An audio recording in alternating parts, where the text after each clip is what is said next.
Hello दोस्तों, नमस्कार। आपका हमारे चैनल में बहुत बहुत स्वागत है। आज हम जानेंगे कार्तिक मास में पीपल पतवारी की कथा के बारे में। हिंदू धर्म में कार्तिक मास में पीपल पतवारी सींचने की प्रथा कई राज्यों में है। इसे सींचते समय पूरे महीने कथा सुनने का विधान होता है। गुजरी, सास व बहू की इस कथा नियत के अनुसार पूजा के फल को बताया गया है। हिंदू धर्म में कार्तिक महीने में भगवान विष्णु और तुलसी माता के साथ विभिन्न देवी देवताओं की पूजा का विधान भी होता है, जिनमें पीपल व पतवारी पूजा भी शामिल है। इस पूजन से जुड़ी एक गुजरी की कथा काफ़ी प्रसिद्ध है, जिसे कार्तिक महीने में पीपल पतवारी पूजते समय पूरे महीने सुनना जरूरी होता है। तो आइए जानते हैं पीपल पतवारी की कथा के बारे में। एक समय एक गुजरी थी। उसने अपनी बहू को एक दिन दूध दही बेचने को कहा।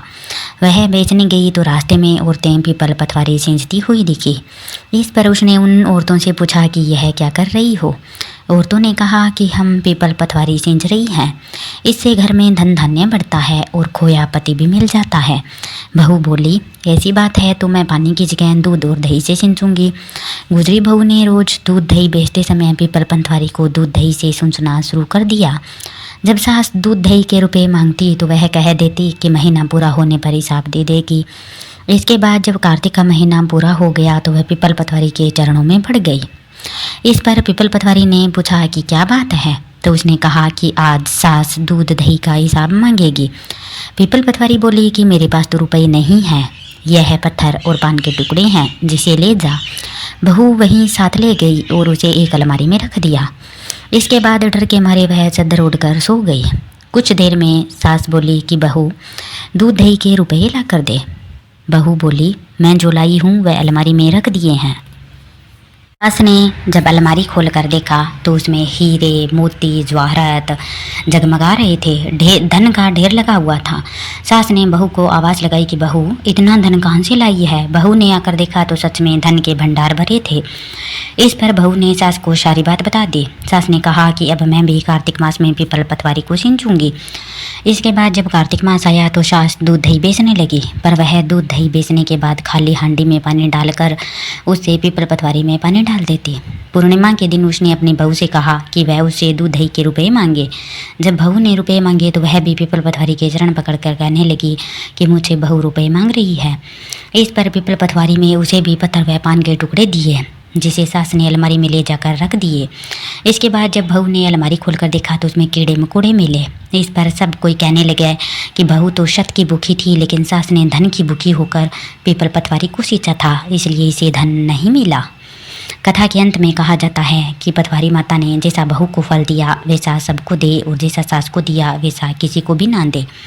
कहते हैं कि कार्तिक माह के दौरान पीपल के समक्ष दीपक जलाने से सभी तरह की परेशानियों से मुक्ति मिलती है, साथ ही घर में सुख शांति बनी रहती है।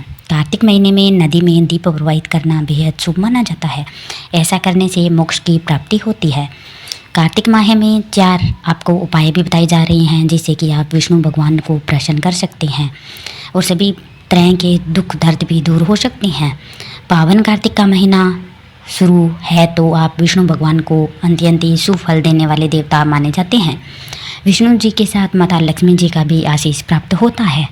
हिंदू कैलेंडर के अनुसार कार्तिक माह का महीना कहता है कि तुलसी भगवान विष्णु को अत्यंत प्रिय होती है और कार्तिक माह भगवान विष्णु को समर्पित है। ऐसे में इस महीने तुलसी के पौधे की आराधना करने से विष्णु जी की कृपा प्राप्त होती है, साथ ही पापों का नाश होता है। अगर आप इस महीने तुलसी के पौधे पर नियमित रूप से तिल के तेल का दिया जलाएंगे तो इससे आर्थिक तंगी दूर होगी, जो कि आपको धन लाभ देगा। धार्मिक मान्यताओं के अनुसार कार्तिक मास में भगवान विष्णु के शालग्राम रूप की पूजा करने से पापों का नाश होता है और पुण्य मिलता है। इसके साथ ही इस माह में तुलसी और आंवले के पेड़ की भी पूजा करने की परंपरा है। ऐसा करने से जीवन में सुख समृद्धि आती है। कार्तिक माह के दौरान पीपल के समक्ष दीपक जलाने से सभी तरह की परेशानियों से मुक्ति मिलती है, साथ ही घर में सुख शांति बनी रहती है। कार्तिक महीने में नदी में दीप प्रवाहित करना बेहद शुभ माना जाता है।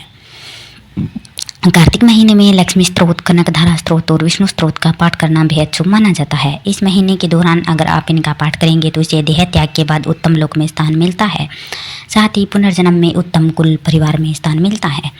इस प्रकार हमने आपको कार्तिक महीने से संबंधित कहानी और जानकारियाँ दी है। अगर आपको यह जानकारी अच्छी लगी हो तो प्लीज़ हमारे चैनल को लाइक करें और सब्सक्राइब अवश्य ही करिएगा। बहुत बहुत धन्यवाद।